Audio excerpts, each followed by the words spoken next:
Hey Lakeside, it's Pastor Brett. I am with Erica States today, our Christian counselor here. She works with Christian Counseling Associates. And I thought it'd be interesting to kind of get her perspective on COVID-19 from her role as a counselor and as a friend of Lakeside, just to share with us a little bit about her and her experience and what she and her colleagues with CCA, how they are beginning to grapple as professionals with COVID-19 and some of the issues that COVID-19 can bring up. So I'd like to welcome Erica. Thanks. Erica, some people are familiar with you, some people are not. You want to tell us a little bit about who you are? Absolutely, yeah. I am a Christian art therapist and a licensed professional counselor with CCA. Like you said, I work out of the Lakeside Church, and then I'm also at the New Beginnings Church in Punxsutawney one day a week. And I have been with CCA for about a year, so since February of last year. All right. If you haven't met Erica yet, you need to. She is really good, and we're proud to partner with her and CCA here at Lakeside. So Erica, from a personal standpoint, how are you handling the COVID crisis? I think pretty good. I've been trying to take it one day at a time and just kind of allow myself to be frustrated if I'm frustrated or enjoying things, but being really more intentional about setting aside time for personal growth and inviting a slower pace to kind of implement the things I know are important to my wellness that I haven't had a chance to focus on or felt like I had the time to do. Great. I think for me, slowing down has been probably one of the benefits of COVID-19. And I realize just how busy I can make myself and allow myself to be. Yeah. And it's a great opportunity to say, like, what are things out of my control and how much time do I really spend trying to focus and control those things versus acknowledging it and saying, what is in my control and what can I do differently? Yeah. And there's a lot out of our control right now. Absolutely. Which I'm sure is beginning to take its toll on people. So you see we have some notes here, and that's because we want to do our best to bring you some of this information. But counseling plays such an important role in our culture. From your perspective as a counselor, do you have a sense of what this crisis is beginning to make clear in people, how this crisis is affecting people? Any trends that you and Christian Counseling Associates are noticing because of this crisis? Sure, yeah.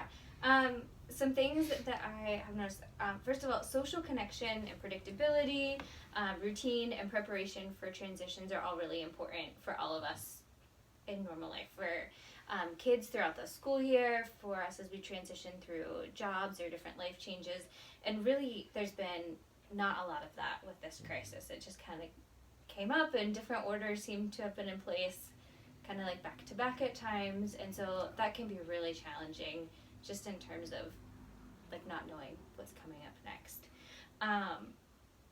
Anxiety about the future and a lack of control, as well as difficulty mourning losses of any sort that have resulted from this, whether it's the loss of a loved one, the loss of an event someone was looking forward to at the end of the school year maybe. All of that can be really difficult and have resulted from the crisis that we're going through right now. Sure. So I've also noticed how this anxiety and pain can sometimes cause people to become more judgmental towards one another, or treat one another more harshly rather than out of compassion. And while in the moment it seems like maybe we're like scared of something or feeling threatened and we want to protect ourselves, ultimately this can lead to disconnection in relationships or disruptions later on that aren't helpful. So those are some of maybe like the more difficult things that I've noticed people struggling with. I've also seen people take more time to be grateful for things or slow down and spend time and connect with people that they haven't gotten to lately, and that's been really fun to see happen. Awesome. I actually just wrote an article today for the Tower Notes, which you'll probably get in a week or two, on 6 things that I've learned about the church from COVID-19, and they're actually really positive things. So I think there are negative and positive trends that we're sensing.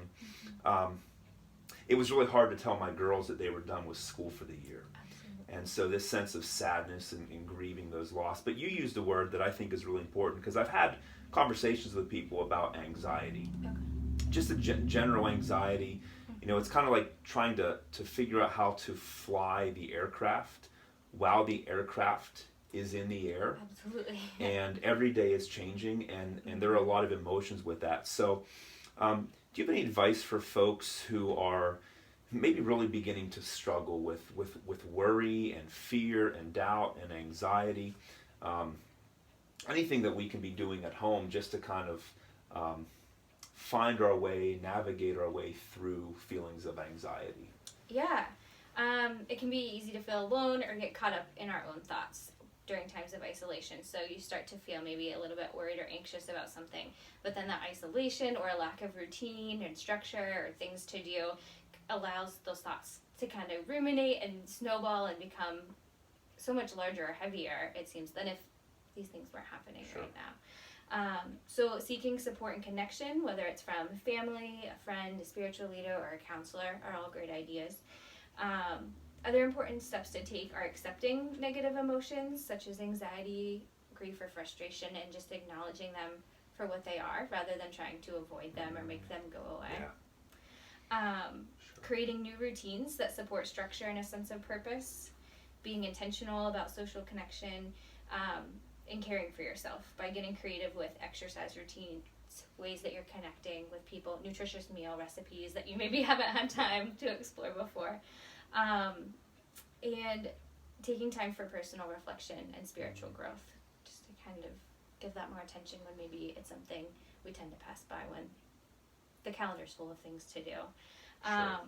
Research shows that people who go through something very difficult in life can emerge from it with a stronger sense of psychological resilience, reconnected relationships, and a renewed appreciation for life. Mm-hmm. So kind of having that hope that those things can come from it. Yeah, great. I know some of the things that I've tried to do. I've actually found running on a treadmill is healthy for me. I'd much rather be outside, but on cold days like today, the treadmill is a way that I'm able to just kind of put my thoughts to the side for a little bit and mindlessly just run, and that seems to be something helpful. I haven't used it recently, but one of the disciplines that I've tended to lean on in the past has been journaling. Great. And just taking thoughts that are up here and putting them on paper, and that seems to be a way that I've been able to maybe manage my thoughts a little more. Yeah, So. visual journaling is also a great idea if maybe you don't have the words for what you're going through right now, or it feels intimidating to sit down, or those racing thoughts can feel like they can get carried away. To sit down and create an image of just where you're at in that moment, or something you're hopeful for, that can be a really cool tool to use too. Yeah. I've never used one of these, but you might want to check out Amazon if you are a journaler or a drawer. There are journaling Bibles out there where you can read a passage, and on the side you can color and journal. I've heard they're really cool, but I've never tried one myself. It is. That's actually what I use right now, is a journaling Bible. And it's a great thing to have. It's just like an invitation to right there put down some thoughts that you have. Colored pencils work great instead of highlighters to kind of color code passages that stick out to you. So I highly recommend it. Yeah. Awesome. All right. So let's shift from adults to children. Okay. So if our children, adults navigating this crisis is one thing, but now we're at home and we have children and we're trying to juggle different roles and wear different hats, teaching online school and getting chores done, and everything is piled into one place. Yeah. What can parents do to help children navigate these changes? Sure. As you notice children experiencing maybe frustration about something, or they're acting out, or maybe they have a lot of energy that it seems like you're having trouble containing, helping them identify what they're feeling and experiencing can be really helpful rather than responding or reacting right away. Just to help them label it and then figure out what to do with it together. As well as inviting fun or trying to keep a playful mindset. Oftentimes, like in juggling all those rules, you need things to happen a certain way in order for the rest of the day to go the way that you need it to. But kids are experiencing this in very similar ways. They need predictability and routine. And so providing those things for them in a way that is fun and that they can understand. So like a visual chart of what the day will look like, or sitting down together and talking about what to expect next throughout the day or the week. Letting them have input on that to an extent that is good for them, can be helpful.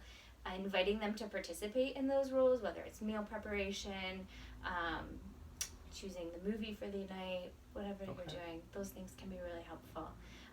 And entering their world. So kids work through what's happening around them and figure out what's going on through play, and entering their world and playing with them rather than trying to explain it from your point of view can just be a different way for them to feel important and connected and like they're learning too.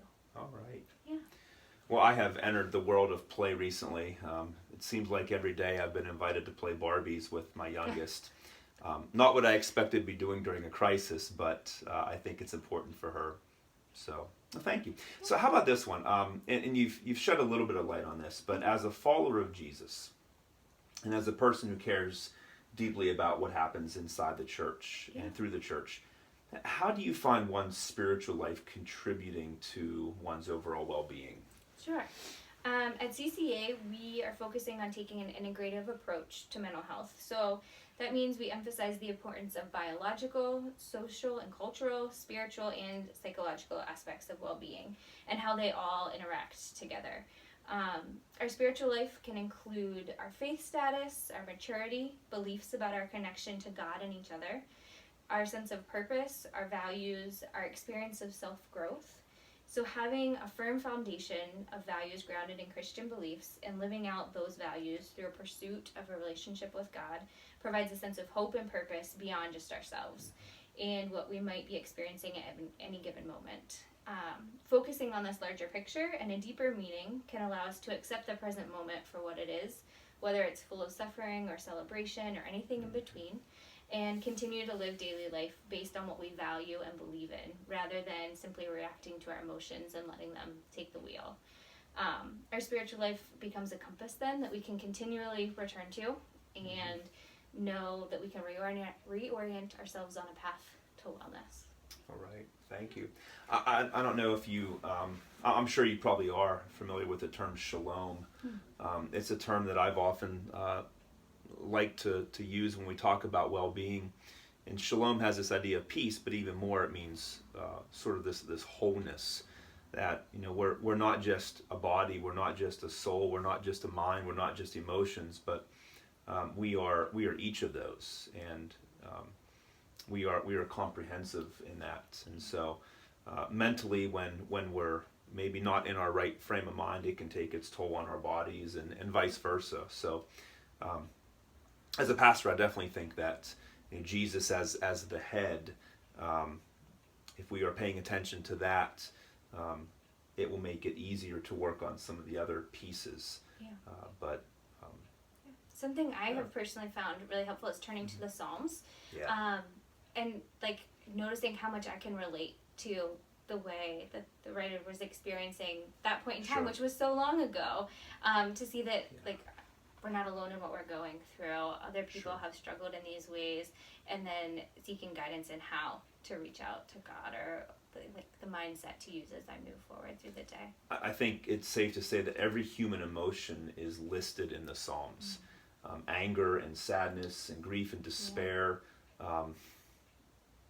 Every emotion, joy that we can think of is there. Yeah. All right, well, is there anything else that you would like our audience to know about? Yes, there is. CCA has just started a free online support group in response to COVID-19. So if someone has experienced a loss due to the virus, if you're a healthcare worker in direct contact with the virus, a survivor, or have been overcome with anxiety and depression as a result of the virus or the restrictions that have been put in place, the group might be a great choice for you. And if you're interested, you can call 724-396-1510 or check out our website. It's Christian Counseling Associates, to get more information, and someone will help you register for that. Is that the number on here, or is that your number? That is my number. Oh, But you okay. can call me and I can connect you as well. So there's cards here at the So you can Lakeside show this office. as well. Yep, and I can get you connected to them too. So either way. All right. Well, Erica, thanks so much for sharing with us today. We hope you enjoyed this Bible study, this devotion, and hope that it gives you some food for thought as you continue to navigate personally COVID-19. So be blessed, Lakeside. We will see you again soon.